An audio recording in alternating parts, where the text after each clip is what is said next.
ഞാനൊക്കെ ഈ ഗ്രാമത്തിൽ ഫസ്റ്റ് വന്നപ്പോൾ നമ്മളെ നാട്ടിലെ ഒരു 50 വർഷം പുറകിലോട്ട് പോയ നേർക്കാഴ്ച ഇവിടെ ഇങ്ങനെ കണ്ട് പച്ചയായ കാഴ്ച ഇവിടെ ഇങ്ങനെ കാണാൻ സാധിച്ചു. നമുക്കിവിടെ നോക്കിക്കഴിഞ്ഞാൽ ഇവിടുത്തെ വീടുകളൊക്കെ വളരെ വ്യത്യസ്തമാണ്. നമ്മൾ പല പ്രദേശങ്ങളിലൂടെയൊക്കെ പോയപ്പോഴും ഇങ്ങനത്തെ കുറച്ച് വീടുകളൊക്കെ കണ്ടിട്ടുണ്ട്. എന്നാൽ ഒരു ഗ്രാമം മുഴുവനും ഇപ്പോഴും മണ്ണ് തേച്ച് മിനുക്കി പണിതിരിക്കുന്ന വീടുകൾ കണ്ടിട്ടേ ഇല്ലെന്ന് വേണമെങ്കിൽ പറയാം. ഗ്രാമത്തിലൂടെ നടന്ന് ഓരോ കാഴ്ചകൾ കണ്ടുകൊണ്ട് ഇരിക്കുന്ന സമയത്ത് വളരെ യാദൃശ്യമായിട്ട് ഒരു പാചകം ചെയ്യുന്നൊരു കാഴ്ച നമുക്ക് കാണാൻ സാധിച്ചു. അപ്പോൾ ഞാൻ അൻസാരിയോട് ചോദിച്ചു എന്താണ് ഇവിടെ ഇവർ ചെയ്യുന്നതെന്ന്. അൻസാരി പറയുന്നത് എന്താണെന്ന് വെച്ച് കഴിഞ്ഞാൽ, ഈ കാണുന്ന വെള്ളം നമ്മൾ കണ്ടാൽ ഇതൊരു വൃത്തികെട്ട വെള്ളമാണ്. ഫുള്ള് ഇതായിട്ടും ഹീനമായി കിടക്കുന്ന ഒരു വെള്ളം, കെട്ടിക്കിടക്കുന്ന വെള്ളം, ഒലിച്ചു പോകുന്നില്ല.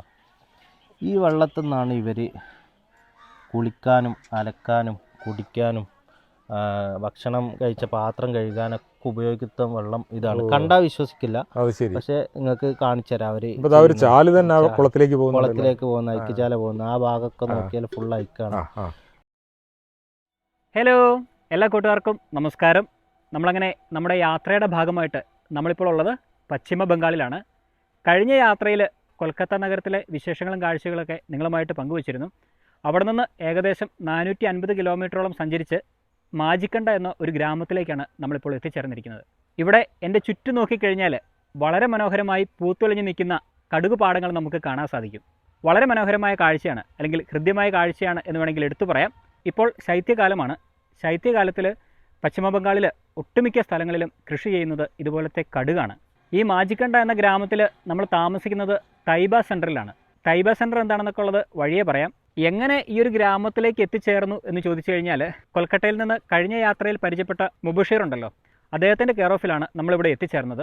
അപ്പോൾ എന്തായാലും നമ്മൾ ഇന്ന് കാണാൻ പോകുന്നത് വെസ്റ്റ് ബംഗാളിലെ തനതായ ഗ്രാമങ്ങളാണ്. കഴിഞ്ഞ യാത്രയിലൊക്കെ നമ്മൾ കൊൽക്കട്ടയും അതിനോട് ചുറ്റപ്പെട്ട പ്രദേശങ്ങളും, അത് സിറ്റിയാണ്, ഒരു വലിയ സിറ്റിയാണ്, അതിനോട് ചുറ്റപ്പെട്ട കാഴ്ചകളും വിശേഷങ്ങളൊക്കെയാണ് നമ്മൾ പങ്കുവച്ചിരുന്നത്. എന്നാൽ ഇവിടെ വെസ്റ്റ് ബംഗാളിലെ ഗ്രാമങ്ങളൊക്കെ ഉള്ള ഒരു പ്രദേശമാണ് മാജിക്കണ്ട എന്ന ഈ ഒരു സ്ഥലം. അപ്പോൾ ഇവിടുത്തെ വിശേഷങ്ങളൊക്കെയാണ് നമ്മളിന്ന് കാണാൻ പോകുന്നത്. അനിൽ സാറാണ് ക്യാമറ കൈകാര്യം ചെയ്യുന്നത്. അപ്പോൾ എല്ലാ കൂട്ടുകാർക്കും ഇന്ത്യ ഇൻസൈറ്റ് ചാപ്റ്റർ 1ൻ്റെ മറ്റൊരു പുതിയ വീഡിയോയിലേക്ക് സ്വാഗതം. ഞാൻ Bibin. Welcome to Bibro stories. നമ്മുടെ യാത്രയുടെ ഭാഗമായിട്ട് നമ്മൾ ഉത്തര ബംഗാളിലാണ് ഉള്ളത്. ഉത്തര ബംഗാളിലെ മാജിക്കണ്ട എന്നൊരു ഗ്രാമത്തിലാണ് നമ്മളുള്ളത്. അപ്പോൾ നമ്മൾ ക്യാമ്പ് ചെയ്തത് ഇവിടെയുള്ള തൊയ്ബ സെൻറ്ററിലാണ്. ഇവിടെ നിന്ന് നമ്മൾ ഈ സമീപത്തുള്ള ചില ഗ്രാമങ്ങളൊക്കെ സഞ്ചരിച്ചിട്ട് ഈ ഗ്രാമങ്ങളൊക്കെ നിങ്ങളെ പരിചയപ്പെടുത്തും. അതിൻ്റെ മുന്നോടിയായിട്ട് നമ്മൾ ക്യാമ്പ് ചെയ്യുന്ന ഈ തൊയ്ബ ഗാർഡൻ, അതിനെ സംബന്ധിച്ചിട്ടുള്ള കാര്യങ്ങൾ നിങ്ങളെ ഒന്ന് പരിചയപ്പെടുത്തിയിട്ട് നമ്മുടെ യാത്ര മുന്നോട്ട് പോകാം. എന്താണ് തൊയ്ബ സെൻറ്റർ? ഒരുപക്ഷെ മലയാളികളിൽ പലർക്കും ഈ തൈബ എന്ന പേര് ഒരുപക്ഷെ അറിയുന്നുണ്ടാവില്ല. അത് നമ്മൾ ഈ ഗ്രാമങ്ങളിലേക്ക് പോകുന്നതിന് മുമ്പ് പരിചയപ്പെടുത്താം. നമ്മുടെ മലയാളികൾക്ക് എല്ലാവർക്കും വളരെ സുപരിചിതമായിട്ടുള്ളൊരു വ്യക്തിത്വമാണ്, ഏറെ ബഹുമാനിക്കപ്പെടുന്ന ഒരു വ്യക്തിത്വമാണ് കാന്തപുരം AP അബൂബക്കർ മുസ്ലിയാർ. അദ്ദേഹം കേരളത്തിൽ അങ്ങോളം ഇങ്ങോളം എല്ലാ ജനവിഭാഗങ്ങൾക്കിടയിലും അറിയപ്പെടുന്ന ഒരു മുസ്ലിം മത പണ്ഡിതനും പുരോഹിതനുമാണ്. അദ്ദേഹത്തിൻ്റെ പ്രവർത്തന മേഖല കോഴിക്കോടുള്ള കാരന്തൂരുള്ള മർക്കസ് ആസ്ഥാനമായിട്ടാണ്. അതേപോലെ തന്നെ ബഹുമുഖമായിട്ടുള്ള വ്യക്തിത്വമാണ് കാന്തപുരം മുസ്ലിയാർ.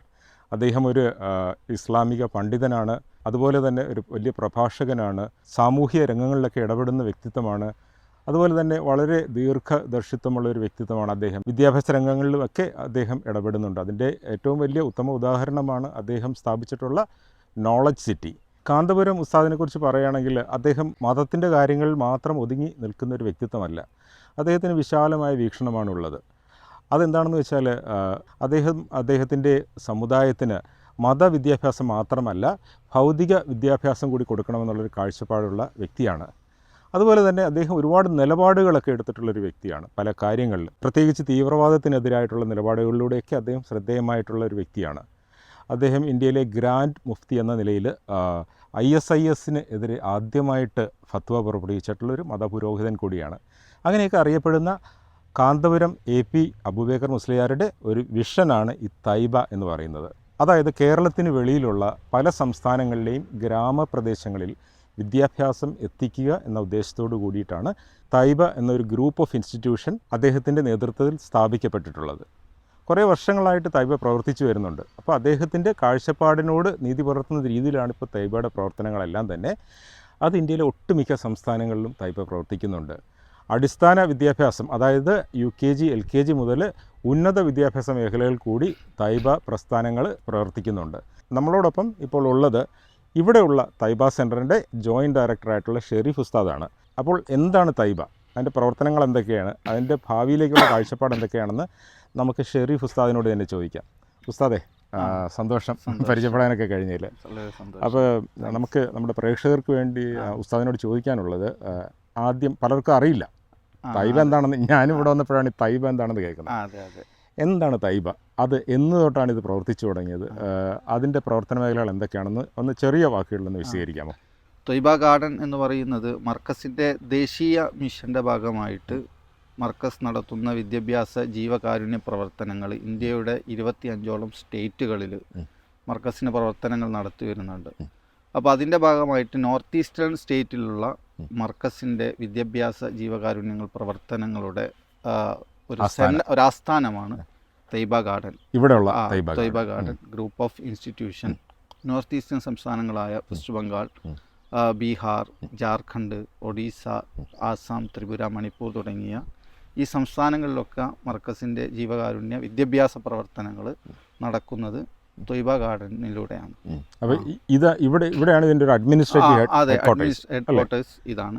അപ്പോൾ 2008 ഉസ്താദ് കാന്തപുരം ഉസ്താദ് കേരളത്തിൻ്റെ വ്യത്യസ്ത സംസ്ഥാനങ്ങളുടെ പല യാത്രകളും നടത്തിയിട്ടുണ്ട്. അപ്പോൾ അതിൻ്റെ ഭാഗമായിട്ട് ബംഗാളിലും ഒരുപാട് വർഷങ്ങൾക്ക് മുമ്പ് ഉസ്താദ് യാത്ര ചെയ്തു. അപ്പോൾ ഇവിടുത്തെ ആളുകളുടെ ഗ്രാമങ്ങളിലൂടെ യാത്ര ചെയ്തു. ഇവിടുത്തെ ആളുകളുടെ വിദ്യാഭ്യാസപരമായ പിന്നോക്കാവസ്ഥ മനസ്സിലാക്കി കേരളത്തിൽ മർക്കസ് നടത്തുന്ന വിദ്യാഭ്യാസ പ്രവർത്തനങ്ങളുടെ അതിൻ്റെ ആ ഒരു തുടർച്ച നമ്മളെ ബംഗാളിനും വേണം എന്നുള്ള ഉസ്താദിൻ്റെ ബംഗാൾ മാത്രമല്ല അതെ ബംഗാളിൽ വേണം എന്നുള്ള അതിയായ ആഗ്രഹത്തോടെയാണ് 2008 ഉസ്താദിൻ്റെ മകൻ ഡോക്ടർ അബ്ദുൽ ഹക്കീം അസ്ഹരി ഉസ്താദ് നടത്തുന്ന സ്ഥാപനത്തിലെ പൂർവ്വ വിദ്യാർത്ഥിയായ സുഹൈറുദ്ദീൻ നൂറാനിയെ ഉസ്താദ് ബംഗാളിലേക്ക് അയക്കുന്നത്. 2008 മുതൽ 2012 വരെ അദ്ദേഹം തുടർച്ചയായ യാത്രകളിലായിരുന്നു. ബംഗാൾ, ആസാം, ത്രിപുര തുടങ്ങിയ ഈ നോർത്ത് ഈസ്റ്റേൺ സംസ്ഥാനങ്ങളൊക്കെ അദ്ദേഹം 4 വർഷം തുടർച്ചയായിട്ട് യാത്രകൾ നടത്തി ഗ്രൗണ്ട് റിയാലിറ്റി പഠിക്കാൻ വേണ്ടി. അപ്പോൾ അന്ന് മർക്കസിന് സ്ഥാപനങ്ങളൊന്നുമില്ല. മർക്കസിൻ്റെ പല വിദ്യാഭ്യാസ ജീവകാരുണ്യ പ്രവർത്തനങ്ങൾ ആ സമയങ്ങളിലൂടെ നടന്നുകൊണ്ടിരിക്കുന്നുണ്ട്. കാരണം ഈ ഭാഗങ്ങളിലൊക്കെ കുടിവെള്ളത്തിന് ബുദ്ധിമുട്ടുന്ന ആളുകൾക്ക് കുടിവെള്ള പദ്ധതി, അതേപോലെ തന്നെ റേഷൻ, അതേപോലെ തന്നെ ഭക്ഷണ വിതരണങ്ങൾ തുടങ്ങിയ കാര്യങ്ങളൊക്കെ ആ സമയങ്ങളിൽ നടത്തിയിരുന്നു. അപ്പോൾ ഈ ഒരു 4 വർഷത്തെ യാത്രകൾ കൊണ്ട് സുഹൈറുദ്ദീൻ നൂറാനി മനസ്സിലാക്കി നമുക്ക് ഇവർക്ക് സ്ഥിരമായിട്ട് ഇങ്ങനെ ഭക്ഷണം കൊടുക്കുക എന്നതിന് പകരം ഒരു സസ്റ്റൈനബിൾ സമൂഹമായിട്ട് അവരെ ഉയർത്തിക്കൊണ്ടുവരാൻ അവർക്ക് വിദ്യാഭ്യാസം, അത് തന്നെയാണ് മർക്കസിൻ്റെ മിഷൻ. അതെ, അപ്പോൾ അത് സ്ഥാപിക്കാൻ വേണ്ടി ഒരു സെൻറ്റർ അതിനുള്ള ഒരു തെരച്ചിലായിരുന്നു. അങ്ങനെ 4 വർഷങ്ങൾക്ക് ശേഷം നോർത്ത് ബംഗാളിൽ വരികയും ദക്ഷിൺ ദിനാജ്പൂർ ജില്ല എന്ന് പറയുന്ന ഇത് ബംഗ്ലാദേശ് ബോർഡറിനോട് അടുത്ത് കിടക്കുന്ന ഒരു പ്രദേശമാണ്. ഈ ബംഗാൾ തന്നെ ഏറ്റവും പിന്നോക്കം ആളുകൾ താമസിക്കുന്ന വിദ്യാഭ്യാസപരമായിട്ടും സോഷ്യലി എക്കണോമിക്കലി എല്ലാം അവരെന്താണ് പിന്നോക്കം നിൽക്കുന്ന ഒരു ഡിസ്ട്രിക്റ്റാണ് ഈ ദക്ഷിൺ ദിനാജ്പൂർ. അതുകൊണ്ട് തന്നെ ഇവിടെ ഈ ഭാഗം തിരഞ്ഞെടുത്തത്. അപ്പോൾ അതുകൊണ്ട് തന്നെ അങ്ങനത്തെ ഒരു ഏരിയ ആണ് നമ്മൾ പ്രവർത്തനങ്ങൾക്ക് വേണ്ടി തിരഞ്ഞെടുക്കുന്നത്. അതുകൊണ്ടാണ് നമ്മൾ ഇവിടെ എത്തിപ്പെടാനുള്ള കാരണം. അങ്ങനെ ഇവിടെ നിന്ന് 2012 നമ്മൾ 9 വിദ്യാർത്ഥികളുമായിട്ടാണ് ഒരു സ്ഥാപനം തുടങ്ങുന്നത്. ഇവിടെ തന്നെ. അപ്പോൾ അന്ന് നമുക്ക് ഒരുപാട് ചലഞ്ചുകൾ ഉണ്ടായിരുന്നു. കാരണം ഇവിടുത്തെ ആളുകളുടെ ഒരു ഇതെന്ന് പറഞ്ഞാൽ വിദ്യാഭ്യാസത്തിനോടുള്ള ഒരു വിമുഖത. കാരണം എല്ലാ വീട്ടിലും അവർക്ക് ദാരിദ്ര്യമാണ് അതിൻ്റെ ഒരു പ്രധാന കാരണം. അത് മാത്രമല്ല വർഷങ്ങളായിട്ട് അവർ വിദ്യാഭ്യാസമായിട്ട് യാതൊരു പ്രസക്തി അവർക്ക് അറിയില്ല. പിന്നെ എല്ലാവരും കർഷകരാണ്. അപ്പോൾ മക്കളും അച്ഛനും അമ്മയും ഉപ്പയും ഒക്കെ പാടത്ത് പോകുന്നു. മക്കൾക്കും ചെറിയ തുക കിട്ടുന്നു. അപ്പോൾ നമ്മൾ 2012 കുട്ടികളെ സ്ഥാപനത്തിലേക്ക് അയക്കണം, കുട്ടികൾക്ക് വിദ്യാഭ്യാസം കൊടുക്കണമെന്ന് പറഞ്ഞ സമയത്തും അവർ പറയുന്നത് അങ്ങോട്ട് അയച്ചാൽ പൈസ കിട്ടുമോ എന്ന രൂപത്തിലുള്ള ഒരു ചോദ്യങ്ങളായിരുന്നു. അവരുടെ ചിന്ത അവരുടെ ചിന്ത വയലിൽ പണിയെടുക്കുമ്പോൾ കാശ് കിട്ടും, ഇല്ലാതാവും, അവിടെ പോയി വെറുതെ ഇരിക്കുകയാണ്. അപ്പോൾ വിദ്യാഭ്യാസം നേടിയാൽ അതിനേക്കാൾ വലിയ സ്ഥാനങ്ങൾ കിട്ടും എന്നുള്ള ഒരു ധാരണ ഒന്നും അവർക്കില്ലാത്തത് കൊണ്ട് അവർ ഇപ്പോഴും അങ്ങനെ ചോദിക്കുന്ന ആളുകളുണ്ട്. കഴിഞ്ഞ ഒരു 3 മാസം മുമ്പ് ഇതൊരു ചോദ്യം എന്നോട് നേരിട്ട് ചോദിച്ചു. ഉസ്താദ് ഇവിടെ എത്ര നാളായിട്ട് വർക്ക് ചെയ്യുന്നു? ഞാനിപ്പോൾ 2013 മുതൽ ഞാനിപ്പോൾ ഏകദേശം ഏതാണ്ട് ഒരു 10 അതെ 12 വർഷം കഴിഞ്ഞു. അപ്പോൾ ഉസ്താദ് ആദ്യം വരുന്നൊരു സാഹചര്യവും ഇപ്പോൾ ഉള്ള സാഹചര്യം, അതായത് നിങ്ങൾ ഇവിടെ നിങ്ങളുടെ പ്രവർത്തനങ്ങളിലൂടെ ഇവിടെ ഉണ്ടാക്കിയൊരു മാറ്റം അതെന്തൊക്കെയായിരിക്കും? അത് വിദ്യാഭ്യാസപരമായിട്ട് വിദ്യാഭ്യാസത്തിനോടുള്ള ഒരു താല്പര്യം അവരിൽ കൊണ്ടുവന്നു എന്നുള്ളതാണ് ഒരു വലിയ മാറ്റം. ഞാൻ പറഞ്ഞല്ലോ, പഠിച്ചാൽ പൈസ കിട്ടുമോ എന്ന് ചോദിച്ച ആളുകൾ ഇപ്പോൾ അവരുടെ മക്കൾ നമ്മുടെ സ്ഥാപനങ്ങളിൽ പഠിച്ച് നമ്മുടെ തന്നെ മറ്റ് സ്ഥാപനങ്ങളുടെ പ്രിൻസിപ്പൽമാരായിട്ടും, അതേപോലെ തന്നെ നമ്മൾ ബംഗ്ലാ പുസ്തകങ്ങൾ, നമ്മൾ ഇംഗ്ലീഷ് അതേപോലെ തന്നെ ഉറുദു ഭാഷകളിൽ നിന്നൊക്കെ പുസ്തകങ്ങൾ ട്രാൻസ്ലേറ്റ് ചെയ്തിട്ട് ഗ്രാമങ്ങളിലെ വിദ്യാർത്ഥികൾക്ക് നമ്മൾ പ്രൈമറി എഡ്യൂക്കേഷൻ സെൻ്ററുകൾ സ്ഥാപിക്കുന്നുണ്ട്. നമ്മുടെ ഈ തൊയ്ബ ഗാർഡന് കീഴിൽ 950 പ്രൈമറി സെൻ്ററുകളുണ്ട്. അപ്പോൾ അവിടേക്ക് ആവശ്യമായ പുസ്തകങ്ങളൊക്കെ ബംഗ്ലയിൽ ട്രാൻസ്ലേറ്റ് ചെയ്ത് അത് വിതരണം നടത്തുന്നത്, അതിൻ്റെ ട്രാൻസ്ലേഷൻ ഡിപ്പാർട്ട്മെൻറ്റിൻ്റെ ഹെഡായിട്ട് വർക്ക് ചെയ്യുന്നത് ഇവിടെ ഞങ്ങളെ സ്ഥാപനത്തിൽ പഠിച്ച അന്ന് പണം കിട്ടുമെന്ന് ചോദിച്ചുള്ള ഒരു കുട്ടിയാണ്. അതൊരു വലിയ മാറ്റം, അത് ഒരു വലിയ മാറ്റമാണ്. അപ്പോൾ വിദ്യാഭ്യാസത്തിനോട് അവർ താല്പര്യമുണ്ട്. അപ്പോൾ ഇതിലൊക്കെ ഉപരി അവർ നമ്മെ സ്വീകരിച്ചു എന്നുള്ളതാണ്. നമ്മൾ പുറത്തുനിന്ന് വന്ന ആളുകളാണ്. അപ്പോൾ ഇവിടുത്തെ പൊളിറ്റീഷ്യൻസിനൊക്കെ വളരെ ഒരു പേടിയോടെ ആയിരുന്നു അവർ നോക്കിക്കണ്ടിരുന്നത്. ആളുകൾക്ക് വിദ്യാഭ്യാസം കിട്ടിയ പിന്നെ ഞങ്ങൾ സൈഡായി പോകുമോ എന്നുള്ളൊരു പേടിയൊക്കെ അവർക്ക് ഉണ്ടായിരുന്നു. പക്ഷെ ഇപ്പോൾ അവരുടെ മക്കളും എല്ലാവരും തൊയ്ബ ഇംഗ്ലീഷ് മീഡിയം സ്കൂളാണെങ്കിൽ ഇപ്പോൾ ഞങ്ങൾ തൊയ്ബയുടെ കീഴിലായിട്ട് 18 സ്ഥാപനങ്ങൾ, ഈ 10 വർഷങ്ങൾ കൊണ്ട് 18 സ്ഥാപനങ്ങളിൽ 3500 വിദ്യാർത്ഥികൾ നമ്മുടെ സ്ഥാപനങ്ങളിൽ സ്ഥിരമായിട്ട് പഠിച്ചുകൊണ്ടിരിക്കുന്നത്. അതായത് നമ്മൾ ബംഗാള്, ബംഗാള്, ജാർഖണ്ഡ്, ബീഹാർ, ഒറീസ ഈ 4 സ്റ്റേറ്റുകളിലാണ് തൊയ്ബയുടെ സ്ഥാപനങ്ങൾ വർക്ക് ചെയ്യുന്നത്. അതേപോലെ തന്നെ പ്രൈമറി സെൻ്ററുകൾ അത് ഗ്രാമങ്ങളിലുള്ള സിസ്റ്റാണ്. അത് ഓരോ ഗ്രാമങ്ങളിലും നടക്കുന്നുണ്ട്. അതിൻ്റെ കീഴിലായിട്ട് 30,000 വിദ്യാർത്ഥികൾ വേറെ പഠിക്കുന്നുണ്ട്. ഞാൻ എന്നെ സംബന്ധിച്ചിടത്തോളം ഈ വിദ്യാഭ്യാസത്തിൻ്റെ കാര്യം കേൾക്കുമ്പോൾ എനിക്കിവിടെ നിങ്ങൾ കാഴ്ചവെച്ചിട്ടുള്ള പ്രവർത്തനങ്ങളൊക്കെ ശരിക്കും സന്തോഷം ഉണ്ടാക്കുന്നുണ്ട്. കാരണം വെച്ചാൽ ഞാനൊരു ഉന്നത വിദ്യാഭ്യാസ മേഖലയിൽ ജോലിയെടുത്ത ആളാണ്. 3 പതിറ്റാണ്ടോളം കേരള സർവകലാശാലയിൽ ജോലിയെടുത്ത് ഇപ്പോൾ റിട്ടയർ ചെയ്ത ഒരാളാണ്. അപ്പോൾ എനിക്ക് ഈ വിദ്യാഭ്യാസത്തിൻ്റെ ആ ഒരു പ്രസക്തിയൊക്കെ വളരെ അറിയാവുന്ന ഒരാളാണ്. പ്രത്യേകിച്ച് നമ്മുടെ പ്രൈമറി തലങ്ങൾ മുതൽ ഉന്നത വിദ്യാഭ്യാസം, ഞാൻ ഉന്നത വിദ്യാഭ്യാസ മേഖലയിലാണ് പ്രവർത്തിച്ചിരുന്നത്. അപ്പോൾ ഇതൊക്കെ കാണുമ്പോൾ നമുക്ക് വളരെ സന്തോഷം ഉണ്ടാക്കുന്ന കാര്യമാണ്. അതുപോലെ തന്നെ എൻ്റെ മറ്റൊരു ചോദ്യം, നമ്മുടെ ഈ വിദ്യാഭ്യാസ സ്ഥാപനങ്ങളിൽ ഏത് സിലബസൊക്കെയാണ് ഫോളോ ചെയ്യുന്നത്? ഞങ്ങൾ ഈ വ്യത്യസ്ത സ്കൂളുകളാണ് ഇവിടെ വർക്ക് ചെയ്യുന്നത്. അപ്പോൾ നമ്മൾ ഒന്ന് ഇംഗ്ലീഷ് മീഡിയം സ്കൂളുകളാണ്. അവിടെ നമ്മൾ CBSE കരിക്കുലം സിലബസ് തന്നെയാണ് ഫോളോ ചെയ്യുന്നത്.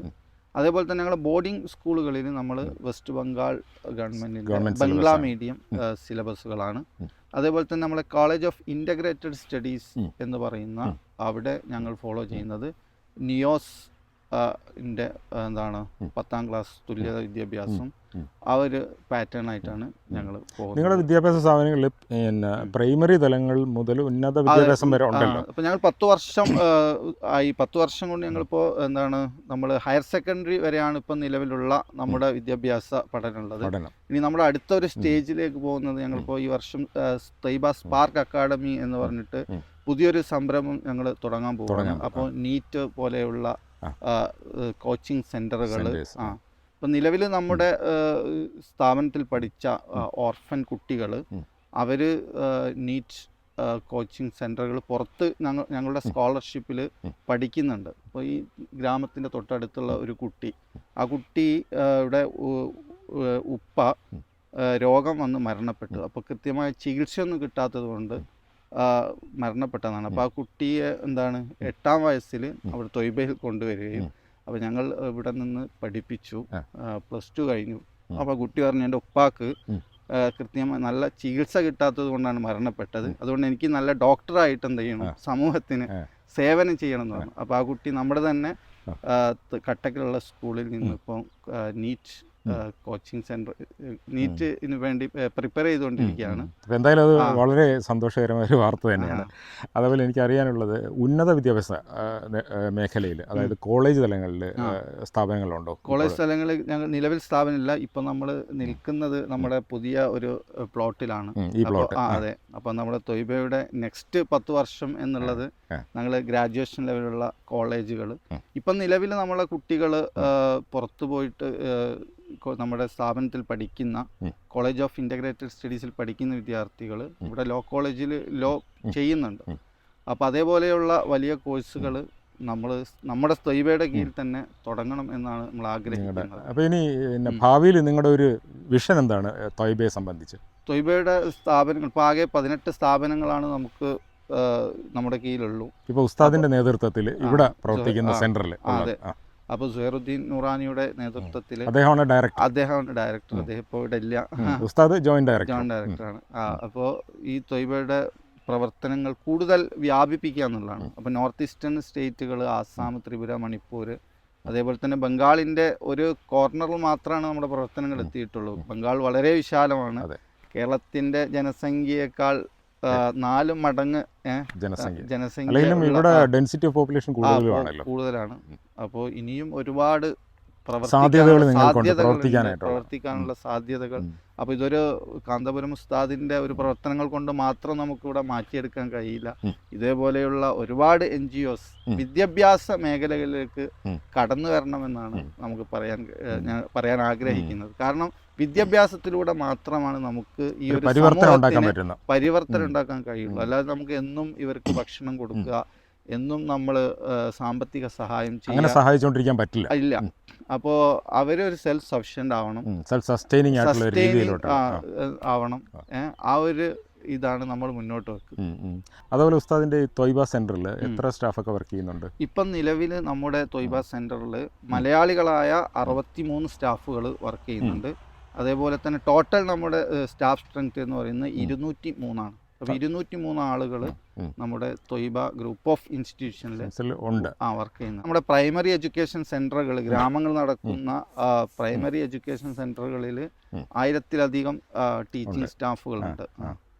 അപ്പോൾ ഉസ്താദിന്റെ കീഴിൽ പ്രവർത്തിക്കുന്ന ഈ ത്വയ്ബ സെന്ററിൽ എന്തൊക്കെയാണ് ഇപ്പോൾ ഇവിടെ നടക്കുന്ന പ്രവർത്തനങ്ങൾ? ഇപ്പോൾ നമ്മൾ ഈ ഒരു മെയിൻ ക്യാമ്പസിൽ നമ്മുടെ Taiba public school, English CBSE English medium school, അതേപോലെ തന്നെ കോളേജ് ഓഫ് ഇൻ്റഗ്രേറ്റഡ് സ്റ്റഡീസ് എന്ന് പറയുന്ന ഭൗതിക സമന്വയ വിദ്യാഭ്യാസം, അത് ഞങ്ങൾ കൊടുക്കുന്നുണ്ട്. അപ്പോൾ അതിലൂടെ നമ്മൾ ഇവിടെ നിന്ന് തന്നെയുള്ള ലീഡേഴ്സ്, നമുക്ക് എന്നും കേരളത്തിൽ നിന്ന് ഇങ്ങനെ ആളുകൾ വന്ന് ഇവിടെ പ്രവർത്തിക്കുക എന്നതിന് അസാധ്യമാണ്. ഇപ്പം തന്നെ നമ്മുടെ ത്വയ്ബയുടെ കീഴിൽ 4 സ്ഥാപനങ്ങളിൽ ഇവിടെ പഠിച്ച വിദ്യാർത്ഥികളാണ് അവർ പ്രിൻസിപ്പൽമാരായിട്ടോ വൈസ് പ്രിൻസിപ്പൽമാരായിട്ടോ വർക്ക് ചെയ്യുന്നത്. അപ്പോൾ അത് കൂടുതൽ ഇവിടെ നിന്ന് തന്നെയുള്ള ലീഡേഴ്സിനെ കണ്ടെത്തി ഈ സ്ഥാപനങ്ങൾ കേരളത്തിൽ നിന്ന് ആളുകളുടെ വരവ് കുറച്ച് കേരളത്തിൽ നിന്ന് നമ്മളൊക്കെ ഇവിടുന്ന് മടങ്ങി പോവണം. അതാണ് നമ്മുടെ ലക്ഷ്യം. നമ്മളെ ഏൽപ്പിച്ചിട്ടുള്ള ഏൽപ്പിച്ചിട്ടുള്ള ഉത്തരവാദിത്തങ്ങളൊക്കെ നിർവഹിച്ച് അവര് ശരിയായിട്ടുള്ള കരങ്ങളിലോട്ട് അത് കൈമാറി നമുക്ക് ഇവിടുന്ന് തിരിച്ചു നാട്ടിലേക്ക് പോകണം. അപ്പോഴാണ് ത്വയ്ബയുടെ ദൗത്യം പൂർണ്ണമാകും. അവിടെ നമ്മൾ ദൗത്യം പൂർണ്ണമാകും. അപ്പോൾ കേട്ടല്ലോ ഉസ്താദ് പറഞ്ഞ കാര്യങ്ങൾ. അപ്പോൾ ഇതാണ് ത്വയ്ബ, അതാണ് അതിൻ്റെ പ്രവർത്തനങ്ങളൊക്കെ. ശരിക്കും നമുക്ക് ഏറെ സന്തോഷിപ്പിക്കുന്ന ഒരു കാര്യമാണ്. കാന്തപുരം ഉസ്താദിൻ്റെ വിഷൻ പോലെ തന്നെ മതപഠനത്തോടൊപ്പം തന്നെ ഭൗതിക വിദ്യാഭ്യാസവും അദ്ദേഹത്തിൻ്റെ സമുദായത്തിന് കൊടുക്കണമെന്നുള്ള അദ്ദേഹത്തിൻ്റെ ആ ഒരു വിഷൻ്റെ ആ ഒരു കാഴ്ചപ്പാടിൻ്റെ ഭാഗമായിട്ട് സ്ഥാപിച്ചിട്ടുള്ളതാണ് ഈ ത്വയ്ബ ഗ്രൂപ്പ് ഓഫ് ഇൻസ്റ്റിറ്റ്യൂഷൻസ്. ഇനി നമ്മൾക്ക് ഇതിനടുത്തുള്ള ഗ്രാമങ്ങളിലൊക്കെ പോയിട്ട് ആ ഗ്രാമങ്ങളിലെ ജീവിതമൊക്കെ കണ്ടിട്ട് വരാം. അതുമാത്രമല്ല ഈ ഗ്രാമങ്ങളിൽ ത്വയ്ബ കുറേ പ്രവർത്തനങ്ങളൊക്കെ നടത്തുന്നുണ്ട്. അതും കൂടി എന്താണെന്നൊക്കെ ഒന്ന് മനസ്സിലാക്കുകയും ചെയ്യാം. അങ്ങനെ നമ്മൾ ത്വയ്ബേൻ്റെ അവിടെ നിന്ന് ഉസ്താദൊക്കെ ആയിട്ട് സംസാരിച്ചതിന് ശേഷം നമ്മൾ ഇവിടെ അടുത്തുള്ള ഒരു ഗ്രാമത്തിലേക്ക് പോവുകയാണ്. ത്വയ്ബേൻ്റെ അടുത്ത് നിന്ന് അധികം ദൂരമില്ല, ഏകദേശം 1-2 കിലോമീറ്ററോളം മാറിയിട്ടാണ് ഗ്രാമങ്ങളൊക്കെ സ്ഥിതി ചെയ്യുന്നത്. നമ്മോടൊപ്പം 2-3 സുഹൃത്തുക്കളുണ്ട്. ഒന്നാമത്തെ നമ്മുടെ ഒരു സുഹൃത്ത് ഇതാണ്, അൻസാരി എന്നാണ് ഇദ്ദേഹത്തിൻ്റെ പേര്. അതോടൊപ്പം തന്നെ വേറൊരു സുഹൃത്തുക്കൾ 2 പേര് പുറകിലുണ്ട്. ഒരാൾ ഷുഹൈബ്, ഒരാളുടെ പേര് ബദറുദ്ദീൻ, പിന്നെ നമ്മുടെ അനിൽ സാറും പുറകിലിരിപ്പുണ്ട്. ഈ പ്രാവശ്യം നമ്മുടെ വാഹനത്തിനല്ല കേട്ടോ പോകുന്നത്, ഇവിടുത്തെ വാഹനത്തിലാണ്, ത്വയ്ബേൻ്റെ വാഹനത്തിലാണ്. അവരുടെ വാഹനമാകുമ്പോഴത്തേനും ഗ്രാമങ്ങളിലേക്കൊക്കെ പോകാനായിട്ട് അതായിരിക്കും നല്ലതെന്ന് പറഞ്ഞ് അവരുടെ വാഹനത്തിൽ കയറിയിട്ട് നമ്മളിപ്പോൾ ഗ്രാമത്തിലേക്ക് പോയിക്കൊണ്ടിരിക്കുകയാണ്. നമ്മളിപ്പോൾ പോകുന്ന വഴിയൊക്കെ കണ്ടോ, നല്ല മനോഹരമായ വഴിയിലൂടെയാണ് സഞ്ചരിക്കുന്നത്. റബ്ബറൈസ്ഡ് റോഡാണ്. അപ്പോൾ ഞാനിങ്ങനെ നമ്മുടെ സുഹൃത്ത് അൻസാരിയോട് ചോദിച്ചപ്പോൾ അദ്ദേഹം പറഞ്ഞത് ഇത് BRO പണിത റോഡെന്നാണ്. നല്ല മനോഹരമായിട്ടാണ് അവർ പണിതിരിക്കുന്നത്. ആദ്യകാലങ്ങളിലൊക്കെ വളരെ ചെറിയ വഴിയായിരുന്നു, പിന്നീട് ഇതിപ്പോൾ നല്ല വഴിയാക്കിയിരിക്കുകയാണെന്ന് പറഞ്ഞു. BRO ഏറ്റെടുത്ത് ഇപ്പോൾ നല്ല രീതിയിൽ വഴി ടാർ ചെയ്ത് മനോഹരമാക്കിയിരിക്കുകയാണെന്നാണ് പറഞ്ഞത്. BROയുടെ ഫുൾ ഫോം എന്ന് പറയുന്നത് ബോർഡർ റോഡ് ഓർഗനൈസേഷൻ എന്നാണ്. അപ്പോൾ അവരാണ് ഈ റോഡ് പണിതിരിക്കുന്നത്. അതിന് ഒരു പ്രധാന കാരണമുണ്ട്, ഇതിനടുത്താണ് ബംഗ്ലാദേശ് അതിർത്തി. അപ്പം അതുകൊണ്ട് തന്നെയാണ് അവർ ഈ റോഡ് ഏറ്റെടുത്ത് നല്ല രീതിയിൽ മനോഹരമാക്കി ടാർ ചെയ്തിട്ടിരിക്കുന്നത്. അപ്പോൾ എന്തായാലും ഈ ഒരു വഴിയിലൂടെ നമ്മൾ യാത്ര ചെയ്ത് നേരെ ഇനി ഗ്രാമത്തിൽ പോകുന്നു. അവിടെ പോയിട്ട് അവിടുത്തെ കാഴ്ചകളും വിശേഷങ്ങളൊക്കെ നമുക്കിനി കാണാം.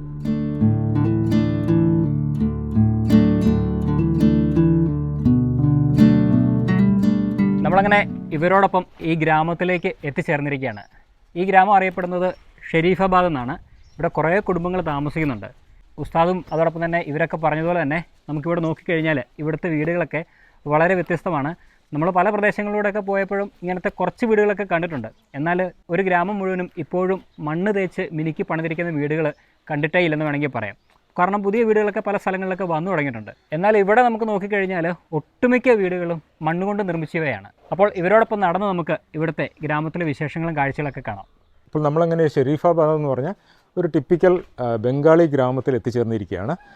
അപ്പോൾ ഞാനും അൻസാരിയും ഷുഹൈബും കൂടെ ഈ ഗ്രാമത്തിലൂടെയൊക്കെ ഒന്ന് ചുറ്റി സഞ്ചരിക്കുകയാണ്. അൻസാരിയും ഷുഹൈബും ഒക്കെ ഇവിടെ അവരുടെ ത്വയ്ബയുടെ പ്രവർത്തനങ്ങളുമായിട്ട് ഈ ഗ്രാമവുമായിട്ടൊക്കെ ഒരുപാട് ബന്ധപ്പെട്ട ആൾക്കാരാണ്. അപ്പോൾ ഇവിടുത്തെ അവരുടെ ത്വയ്ബയുടെ സാമൂഹ്യപരമായിട്ടുള്ള വിദ്യാഭ്യാസപരമായിട്ടുള്ള പ്രവർത്തനങ്ങളുമായിട്ടൊക്കെ അവർ നിരന്തരം ഈ ഗ്രാമീണരുമായിട്ട് ബന്ധപ്പെട്ട് പ്രവർത്തിച്ചുകൊണ്ടിരിക്കുന്ന ആൾക്കാരാണ്. അപ്പോൾ അവർക്ക് ഈ ഗ്രാമത്തെ സംബന്ധിച്ച് ധാരാളം കാര്യങ്ങളൊക്കെ അറിയാൻ കഴിയും.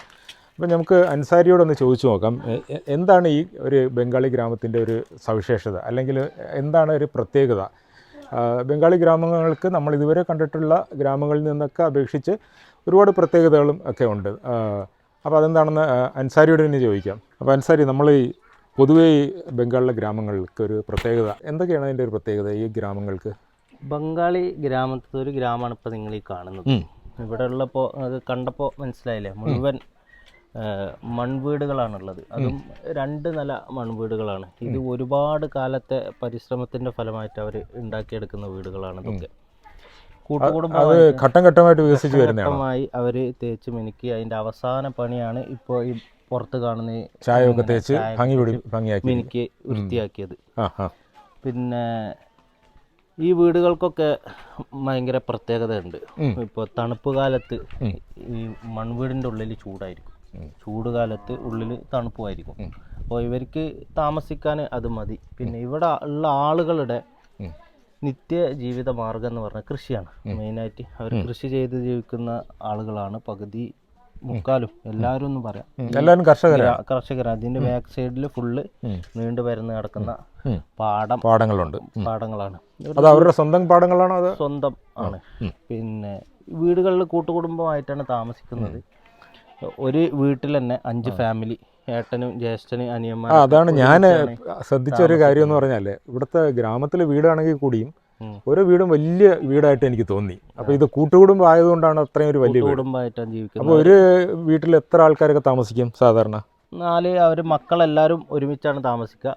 എല്ലാവർക്കും ഓരോ മക്കൾ കല്യാണം കഴിഞ്ഞവരൊക്കെ സെപ്പറേറ്റ് അടുക്കള, സെപ്പറേറ്റ് റൂമായിട്ട് അതിൻ്റെ ഉള്ളിൽ തന്നെ. അപ്പോൾ ഓരോ വീടിനുള്ളിലും ഓരോ കുടുംബത്തിനും സെപ്പറേറ്റ് അടുക്കള ഉണ്ട്.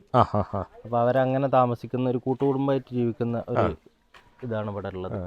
അപ്പോൾ ഈ കൃഷി കൂടാതെ അവർക്ക് ഈ ഗ്രാമത്തിലെ ആൾക്കാർക്ക് കാലി വളർത്തലൊക്കെ ഉണ്ടോ? അവർക്ക് കാലി വളർത്തലുണ്ട്.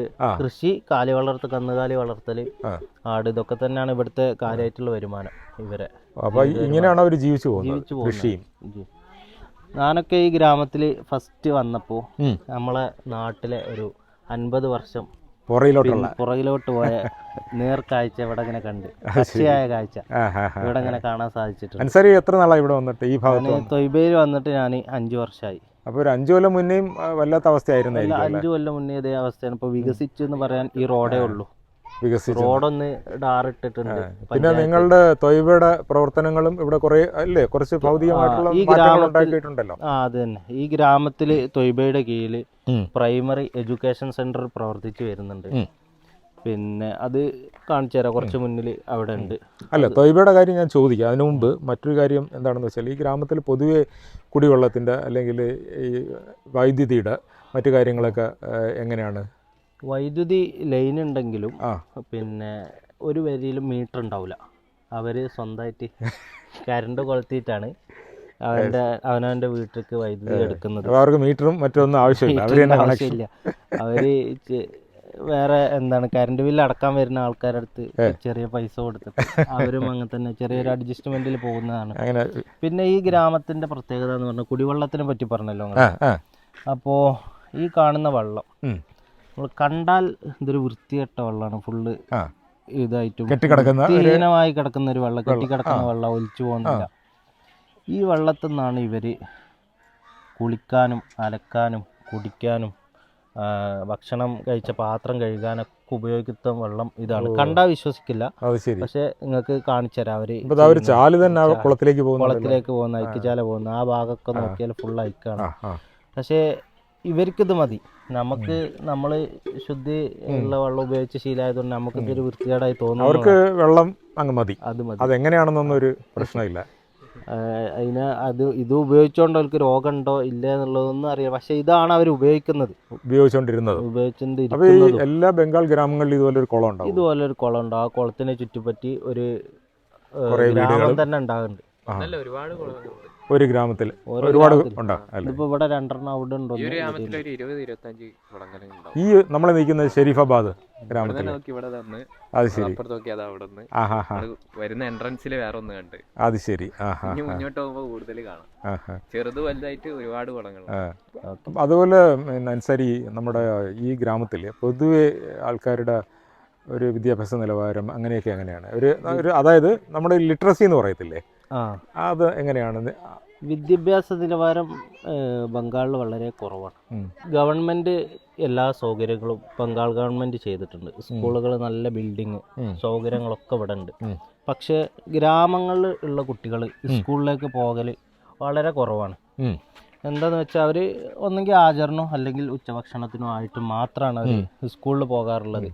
പിന്നെ ഒരു പ്രായപരിധി വരെ ആൺകുട്ടികൾ പ്രായമായവർ ജോലിക്ക് പോവുകയാണ്. പിന്നെ ഇവരെ സ്വന്തം ഏക്കർ കണക്കിന് പാടങ്ങൾ ഉണ്ടായതുകൊണ്ട് അതിൽ കൃഷി ആവശ്യത്തിന് അവരങ്ങോട്ട് പോവുകയാണ്. അതുകൊണ്ട് ഇവർക്ക് വിദ്യാഭ്യാസത്തിനോട് അത്ര ഒരു താല്പര്യം കുറവാണ്. അവർ കൃഷിമ്മലാണ് അധികം. ഉപ്പയും വല്ലിപ്പയും ഒക്കെ അങ്ങനെ ജീവിച്ചു പോകുന്നുണ്ട്. അതേ പാതയിൽ തന്നെ മാറ്റമില്ല. ഉള്ളേരിയുള്ള ഗ്രാമങ്ങളിൽ അങ്ങനെയാണ് ഏകദേശം എല്ലാ സ്ഥലങ്ങളിലും ഉള്ളത്.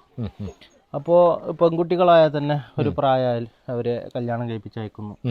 അവരും ഉന്നത വിദ്യാഭ്യാസത്തിന് അവരും ശ്രമിക്കുന്നില്ല. ഈ സ്കൂൾ വിദ്യാഭ്യാസത്തിന്റെ കാര്യം പറഞ്ഞു. പൊതുവെ കോളേജ് വിദ്യാഭ്യാസം അപ്പം അങ്ങനെയാണെങ്കിൽ ഈ ഗ്രാമത്തിൽ ആരും ചെയ്തിട്ടുണ്ടാവില്ലല്ലോ. ഈ ഗ്രാമത്തിൽ ആരെങ്കിലും ഉണ്ടോ? ചെയ്തിട്ടുണ്ടോ? അറിവില്ല. അപ്പോൾ കോളേജും ഈ ഭാഗത്തൊന്നും കോളേജൊന്നും ഇല്ല. കോളേജ് ഉണ്ട്, പക്ഷേ ഇവിടുത്തെ ഗ്രാമങ്ങളിലെ കുട്ടികൾ അവിടെ പഠിക്കുന്നില്ല എന്നുള്ളതാണ്. പഠിക്കുന്നില്ല. അങ്ങനെയാണോ അപ്പോൾ ഇവിടുത്തെ കാര്യം? അപ്പോൾ പൊതുവെ എല്ലാവരും കർഷകർ തന്നെയാണ് ഈ ഗ്രാമത്തിൽ. ഉദ്യോഗസ്ഥർ വല്ലതും ഉണ്ടോ? ഏതെങ്കിലും ഗവൺമെന്റിലൊക്കെ? ചെറിയ കുട്ടികൾ വരെ കർഷകരാണ്. ഗവൺമെന്റ് ഉദ്യോഗസ്ഥർ 1-2 പേരൊക്കെ ഉള്ളൂ മാക്സിമം. അതിൽ കൂടുതൽ ഗ്രാമത്തിൽ പാർട്ടികളുടെ സ്വാധീനത്താൽ പല ആൾക്കാർക്കും ഗവൺമെന്റ് ജോബ് കിട്ടുന്നവരുണ്ട്. അവർക്ക് അങ്ങനെ ക്വാളിഫിക്കേഷനോ മറ്റു കാര്യങ്ങളൊന്നും ഉണ്ടാവില്ല. ഒരു പാർട്ടിയുടെ സ്വാധീനം കൊണ്ട് കയറി പറ്റുന്ന അങ്ങനെ കുറെ ആൾക്കാരുണ്ട്. സ്വാധീനവും ഇതൊക്കെ ഉണ്ടെങ്കിൽ കയറി പറ്റാം. അങ്ങനെ കയറി പറ്റിയ ആൾക്കാരുണ്ടാവും അല്ലേ? കയറി പറ്റിയിട്ടുണ്ടാവും. പ്രത്യേകിച്ച് പ്യൂൺ, ക്ലാസ് 4 ജീവനക്കാരായിട്ടൊക്കെ കയറാൻ പറ്റുമല്ലോ. കാരണം വെച്ചാൽ അതിന് വലിയ വിദ്യാഭ്യാസം ആവശ്യമില്ലല്ലോ. അപ്പോൾ ഒരു സ്വാധീനത്തിൻ്റെ പുറത്ത് അവർക്ക് ക്ലാസ് 4 ആയിട്ടും ആണെങ്കിൽ പോലീസിലും ഒക്കെ കയറി പറ്റാമല്ലോ. അപ്പോൾ അങ്ങനെയൊക്കെ കുറച്ച് ആൾക്കാർ ഇവിടെ ഉണ്ടാവണമായിരിക്കും അല്ലേ? ഗ്രാമത്തിലൂടെ നടന്ന ഓരോ കാഴ്ചകൾ കണ്ടുകൊണ്ട് ഇരിക്കുന്ന സമയത്ത് വളരെ യാദൃശ്യമായിട്ട് ഒരു പാചകം ചെയ്യുന്നൊരു കാഴ്ച നമുക്ക് കാണാൻ സാധിച്ചു. അപ്പോൾ ഞാൻ അൻസാരിയോട് ചോദിച്ചു എന്താണ് ഇവിടെ ഇവർ ചെയ്യുന്നതെന്ന്. അൻസാരി പറയുന്നത് എന്താണെന്ന് വെച്ച് കഴിഞ്ഞാൽ ഇവിടെ എന്തോ ഒരു പരിപാടി നടക്കുന്നുണ്ട്, അതിൻ്റെ ഭാഗമായിട്ടെന്നാണ് നമ്മളോട് പറഞ്ഞത്. എന്താണ് ഇവിടെ നടക്കുന്ന പരിപാടി? വീട്ടിലാണ് പരിപാടി. നമ്മളെ ടീച്ചറാണ് മൂപ്പര്, പ്രൈമറി സ്കൂളിലെ ടീച്ചറാണ്. മൂപ്പരെ വീട്ടിൽ ചെറിയൊരു പരിപാടി ഉണ്ട്. അതിന്റെ ഭാഗമായിട്ട് ഭക്ഷണം പാകം ചെയ്യണത്. അപ്പൊ അവരുടെ വീട്ടിലല്ലേ ഇതൊന്നും ചെയ്യുന്നത്? അല്ല, വീട് അതാണ്, നേരെ കിടന്നാണ് വീട്. അപ്പോൾ ഇത് അവരിവിടെ ഒഴിഞ്ഞൊരു സ്ഥലത്ത് വന്ന് ഉണ്ടാക്കുന്നതായിരിക്കും. എല്ലാവരും അങ്ങനെയാണ്. പരിപാടി വരുമ്പോൾ ഗ്രാമത്തിലത്തെ ഇവരെ കുടുംബം മൊത്തത്തിൽ നടത്തുന്നതാണ്. ഓക്കെ. അപ്പോൾ ഇങ്ങനെ ഒരു ഒഴിഞ്ഞ സ്ഥലത്ത് വന്നിട്ടാണ് അവർ പാചകം ചെയ്യുന്നത്. ഇപ്പം നമ്മുടെ നാട്ടിലൊക്കെയാണ് വീടിനോട് ചേർന്നല്ലേ, വീടിനകത്തൊക്കെയാണല്ലോ പാചകം ചെയ്യുന്നത്. ഇങ്ങനെ ഇപ്പോൾ ഒരു വിശാലമായ ഒരുപാട് ആള് കുറച്ച് കൂടുതൽ ക്വാണ്ടിറ്റി ഉണ്ടല്ലോ. അപ്പോൾ അങ്ങനെ ഇവരിവിടെ വന്നിട്ട് ഓക്കെ. ഇത് സ്ഥിരമായിട്ട് ഇവിടെ അടുപ്പുള്ളതാണോ അവരിപ്പോൾ? അല്ലല്ല, അത് ഒരു ആവശ്യത്തിന് നിലത്ത് കുത്തി ഉണ്ടാക്കുന്നതാണ്. അപ്പോൾ എന്താണ് അവരിപ്പോൾ ഉണ്ടാക്കുന്നത്? ഇപ്പം ഇത് പച്ചക്കറി, ചിക്കന്, ചോറും ഇറച്ചിക്കറിയാണ് ബംഗാളത്തെ മെയിൻ ഫുഡ്. ചോറും ഇറച്ചിക്കറിയും. അതായത് എങ്ങനെ നമ്മൾ കറിയായിട്ട് ചിക്കൻ കറിയായിട്ട് കൊടുക്കുകയാണോ? ചിക്കൻ കറിയായിട്ട് കൊടുക്കുന്നത്. ചോറ് ഇറച്ചിക്കറിയാണ് കല്യാണത്തിനൊക്കെ മെയിൻ. നമ്മുടെ നാട്ടിൽ ബിരിയാണി പോലെ മന്തി ഒക്കെ പോലെ ഇവിടെ മെയിൻ ഫുഡാണ്. ഓഹോ. അപ്പോൾ പരിപ്പ് കറിയും ചിക്കൻ കറിയും ചോറും അതാണ് ഇവിടെ കല്യാണത്തിനൊക്കെ കാര്യമായിട്ട് കിട്ടുക. ഇവിടുത്തെ മെയിൻ അതാണ്. മെയിൻ അതാണ്. ഓക്കെ. അപ്പോൾ ഇപ്പോൾ ഇവർ വെജിറ്റബിൾ ഇങ്ങനെ ഇവിടെ ചെറിയ ആ പരിപാടി ഭാഗമായിട്ട് ഇപ്പോൾ പച്ചക്കറി ഉണ്ടാക്കുന്നു. ഇപ്പോൾ ഇവരുണ്ടാക്കുന്നത് ഇത് വെജിറ്റബിൾ കറിയാണല്ലേ? വെജിറ്റബിൾ ആണ്. ഇനിയിപ്പോൾ ചിക്കൻ വേറെ ഉണ്ടാക്കുന്നതാണ് പറഞ്ഞത്. ചോറ് അപ്പോൾ വീട്ടിൻ്റെ ഉള്ളിൽ ഉണ്ടാക്കിക്കൊണ്ടിരിക്കുന്നുണ്ട് അവർ. അപ്പോൾ ഇങ്ങനെ ഒരു പൊതു ഇടത്താണ് ഇവരിങ്ങനെ പാചകം ചെയ്യുക ഇവരുടെ വീട്ടിലെ ആവശ്യങ്ങളൊക്കെ ആയിട്ട് ഉപയോഗിക്കുന്നത്. പരിപാടി നടക്കുമ്പോൾ അല്ലേ? അതൊരു നല്ല സ്ഥലമാണ്. ശരിയാ, വെയിലൊന്നും ഇല്ലാത്ത. പൊതുവെ ഇവിടെ തണുപ്പാണ്. അപ്പോൾ എന്തായാലും ഇവിടെ പാചകം നടക്കട്ടെ, നമുക്കിനി ബാക്കി കാഴ്ചകളിലേക്ക് പോകാം.